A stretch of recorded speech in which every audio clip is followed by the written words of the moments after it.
తెలంగాణ ప్రభుత్వం కొంతమంది చెరువులను అక్రమంగా ఆక్రమించి అక్రమ నిర్మాణాలు చేపట్టినటువంటి నేపథ్యంలో వాటిని తొలగించేందుకు హైడ్రాని ఏర్పాటు చేసినటువంటి నేపథ్యంలోనే జగన్మోహన్ రెడ్డి పాలనలో వైఎస్ఆర్సీపీ నాయకులు చాలామంది విశాఖని వేదికగా చేసుకొని అక్కడ ఎన్నో చెరువులను అలాగే భూములను కూడా ఆక్రమించారని, కాబట్టి విశాఖకు కూడా ఓ హైడ్రా అవసరం అనేటువంటి వాదనలు ఇప్పుడు తెర వెనక్కి వస్తున్నటువంటి నేపథ్యంలో ఈ అంశం మీద మనం విశ్లేషణ చేసుకునేటువంటి ప్రయత్నం చేద్దాం. ప్రస్తుతం మనతో పాటు ఉన్నారు ప్రముఖ రాజకీయ విశ్లేషకులు అంకమ్మరావు గారు. సార్తో మాట్లాడదాం. సార్ నమస్తే. సార్ నమస్తే.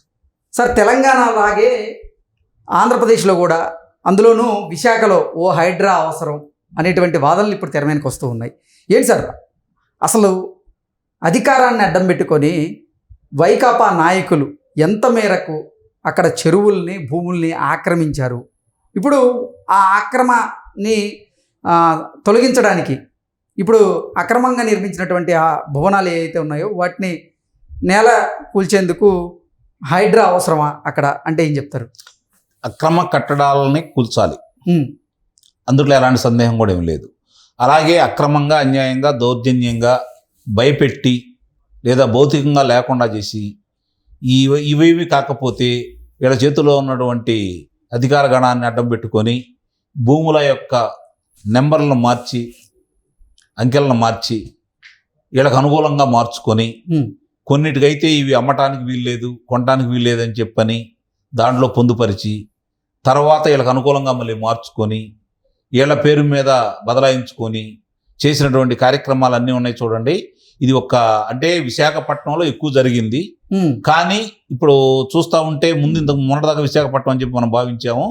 ఈరోజు ఆంధ్ర రాష్ట్రంలో విలువైన భూములు వాళ్ళు దోచుకున్న భూములు చూసుకుంటా ఉంటే ఆ ప్రాంతం ఈ ప్రాంతం ఏం లేదు, ఆంధ్ర రాష్ట్రం మొత్తం వ్యాప్తి చెందారు వీళ్ళు. ఆంధ్ర రాష్ట్రంలో ఎక్కడ కనపడ్డా కూడా వీళ్ళ యొక్క ముద్ర కనపడతానే ఉంది.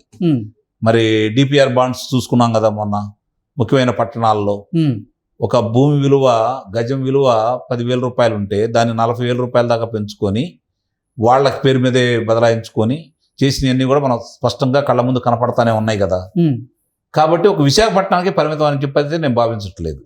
సదావర్తి భూమి విశాఖ వేదికగానే జగన్మోహన్ రెడ్డి ముఖ్యమంత్రిగా ఉన్నటువంటి సమయంలో వైకాపా నాయకులు భారీగా అక్రమాలకు పాల్పడ్డారు. అక్కడ ఉన్నటువంటి కొన్ని భూములను ఆక్రమించుకున్నారు అనేటువంటి వాదనలు తెర మీదకి వస్తున్నటువంటి నేపథ్యంలోనే అంటే మాజీ సీఎస్గా ఉన్నటువంటి జవహర్ రెడ్డి గారే అక్కడ కొన్ని 100 ఎకరాలను ఆయన స్వాధీనం చేసుకున్నాడు అక్రమంగా అని, విజయసాయి రెడ్డి గారి పేరు మీద కొన్ని ఆస్తులు ఉన్నాయని, అలాగే వైవి సుబ్బారెడ్డి గారి పేరు మీద అక్కడ కొన్ని ఆస్తులు ఉన్నాయని, ఇలా రకరకాలుగా వైసీపీ నాయకుల పేర్లే తెర మీదకి వస్తున్నటువంటి నేపథ్యంలోనే అసలు విశాఖ వేదికగానే హైడ్రా అవసరం అనేటువంటి వాదన తెర మీదకి వచ్చింది. అంటే ముఖ్యంగా దాన్ని చూపిస్తున్నారు అని అందుకే నేను చెబుతుంది. ఇప్పుడు నిన్న పెద్దిరెడ్డి రామచంద్రారెడ్డి గారి ఉదంతం బయటకు వచ్చిన తర్వాత ఒక చిత్తూరు జిల్లాలోనే ఎంతమంది బయటకు వచ్చారు. ఈరోజు నారా లోకేష్ బాబు గారు నిర్వహిస్తున్న ప్రజా దర్బార్ గారు కావచ్చు, పవన్ కళ్యాణ్ గారు నిర్వహించేది కావచ్చు, లేదా తెలుగుదేశం పార్టీ ఆఫీసులో నిర్వహించేది కావచ్చు, మొత్తం వచ్చిన దాంట్లో 90% మంది భూములకు సంబంధించిందే కదా. అంటే ఇప్పటి వరకు నాకున్న సమాచారం ప్రకారం 1,75,000 ఎకరాల భూములకి తారుమారు చేశారని చెప్పని, కొన్ని వాళ్ళ పేరు మీద బదలాయించుకున్నారని చెప్పని స్పష్టంగా అర్థమైపోతానే ఉంది కదా. మరి ఇవన్నీ చూసుకుంటా ఉంటే ఒక విశాఖపట్నానికి పరిమితం చేస్తే ఎట్లా? విశాఖపట్నం వెలుగులోకి వచ్చింది. విశాఖపట్నంలో విలువైన భూములు ఉన్నాయి కాబట్టి వాటి గురించి ఎక్కువ చర్చించుకుంటా ఉన్నాం. కానీ అది ఆంధ్ర రాష్ట్ర వ్యాప్తంగా ఉంది. ఇప్పుడు ఆ ప్రాంతం ఈ ప్రాంతం లేదు, అన్ని ప్రాంతాల్లో కూడా అవకాశం ఉన్నంత వరకు వాళ్ళు ఇలానే చేశారు.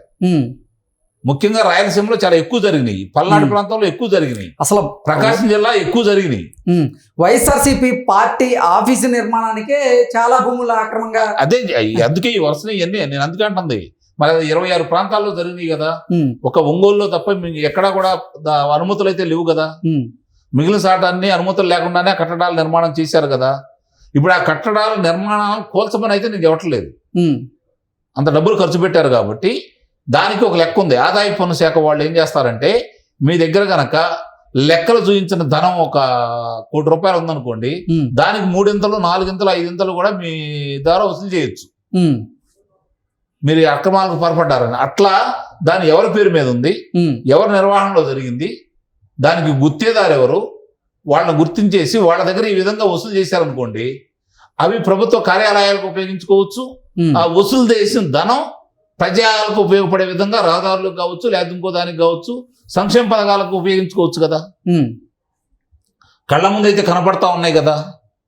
విశాఖపట్నంలో ఒకళ్ళేందండి, అన్ని రకాల అందరి ఇప్పుడుకో 100 సంవత్సరాల నుంచి కార్యక్రమాలు నిర్వహిస్తున్నటువంటి ట్రస్టీ భూములు కూడా వాళ్ళు దోచుకున్నారు కదా, బెదిరించారు కదా, భయపెట్టారు కదా. అక్కడ ఉన్నటువంటి సంస్థలకు సంబంధించిన అన్నిటి కూడా వీళ్ళు పేర్లు మార్చుకొని వీళ్ళు దాంట్లో ప్రవేశించేసి వాళ్ళ భాగస్వాములుగా ఉండి వాళ్ళని బయటికి తరిమేసి ఆ ఆస్తులను స్వాధీనం చేసుకుని అన్నీ కూడా ఒక్కోటి ఉదంతాలన్నీ బయటకు వస్తానే ఉన్నాయి కదా. ఇంకా వాళ్ళు దోచుకుంది ఎక్కడ చెప్పండి. ప్రభుత్వం భూములు సేకరించేసి పరిశ్రమల కోసం భూములు సేకరిస్తే వాటి మధ్య కొంతమంది వ్యక్తుల పేరు మీద ఎలా ఉంటాయి చెప్పండి. అవి కూడా బయటకు వస్తున్నాయి కదా. దానికి మంత్రి గారి భార్య పేరు మీద కూడా ఉన్నటువంటి తిరుపతిలో మనం కనపడింది కదా మనకళ్ళకి. ఇన్ని ఉదంతాలు కనపడిన తర్వాత ఇంకా వాళ్ళు ఏదో ఒకటి ఆ విశాఖపట్నం అని చెప్పి మనం ఎలా భావించాలి? ఓకే, విశాఖపట్నమే కదా, ఆంధ్ర రాష్ట్రం మొత్తం దీనికి సంబంధించినటువంటి అన్ని బయటికి తీసుకురావాలి. ఒక రోజు 2 రోజులు జరిగింది కాదు కదా ఇది. ఎంతమందిని ఇప్పుడు ఏదన్నా మీకు ఇష్టం లేదని మీ మాట వినలేదనుకోండి, ఏం జరిగిందంటే 1 కోటి రూపాయలు విలువ చేసే భూమి ఉందనుకోండి, వాళ్ళకి ఏమైనా కబురు చేస్తారంటే మీరు రండి, ఇదిగో మీ దీంట్లో ఇలా ఉంది, ఇప్పుడు రేపు పొద్దున మీకు ఇబ్బందులు ఉన్నాయి, 22A పెట్టడం కూడా జరిగింది ఇది, కాబట్టి మీరు దీనికి ఎంతో కొంత మీకు ఇస్తాము, 1 కోటి రూపాయల భూమి విలువ ఉంటే 20 లక్షలు 15 లక్షలు చేతిలో పెడతాం, లేదంటే మీ మీద అక్రమ కేసులు బనాయిస్తాము, మీరు మద్యం అమ్మారని, కల్తీ మద్యం అమ్మారని, లేదంటే గంజాయి అమ్ముతున్నారని, లేదంటే ఇంకోటి మీ మీద ఇట్లాంటివి పెట్టేసి మీ జీవితాలు నాశనం చేసేస్తాం, ఆలోచించుకోండి అని చెప్పి బెదిరించి భయపెట్టి ఇనన్న వాళ్ళని చంపేసి భూములను స్వాధీనం చేసుకున్న ఉదంతాలు ఆంధ్ర రాష్ట్రంలో కోకోలలో అవన్నీ బయట పెట్టాలని చెప్పి కోరుకుంటున్నారు. దానికి బాధ్యులైన వాళ్ళందరికీ శిక్షలు వేయించాలని చెప్పని ఈరోజు ప్రజలు కోరుకుంటా ఉన్నారు. కాబట్టి అది విశాఖపట్నానికే పరిమితం చేయకుండా, అంటే విశాఖపట్నం వేదికగానే కొన్ని కోట్ల రూపాయల విలువ చేసేటువంటి భూముల్ని ఆక్రమించుకున్నటువంటి నేపథ్యంలో ఇక రాష్ట్ర వ్యాప్తంగా అసలు ఎన్ని లక్షల కోట్లకు సంబంధించిన సంపదని ఈ వైసీపీ నాయకులు కొల్లగొట్టారంటే ఏం చెప్తారు? ప్రభుత్వ పరంగా ప్రభుత్వం అప్పులు చేసి తీసుకున్న దాంట్లోనే 3-4 లక్షల కోట్ల రూపాయల వ్యత్యాసం కనపడుతుంది. ఇట్లా ప్రజల మధ్య దోచుకున్నది చూస్తూ ఉంటే నాకు తెలిసి ఇంకో 10 లక్షల కోట్ల రూపాయలు కనపడుతుంది. ఓకే, అంటే 10 లక్షల కోట్ల రూపాయలు భారీగా అవినీతి జరిగిందంటారు? జరిగింది, భారీగా అతి భారీగా జరిగింది ఈ అవినీతి. దీనికి సహకరించిన అధికారుల్ని, ప్రజాప్రతినిధుల్ని ఎవరిని కూడా వదిలిపెట్టకూడదు.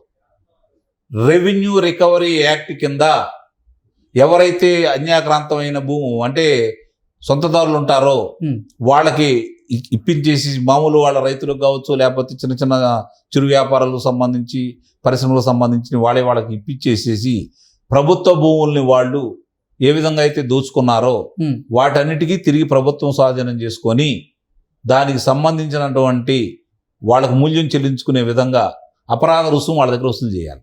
Okay sir, thank you so much. Thank you.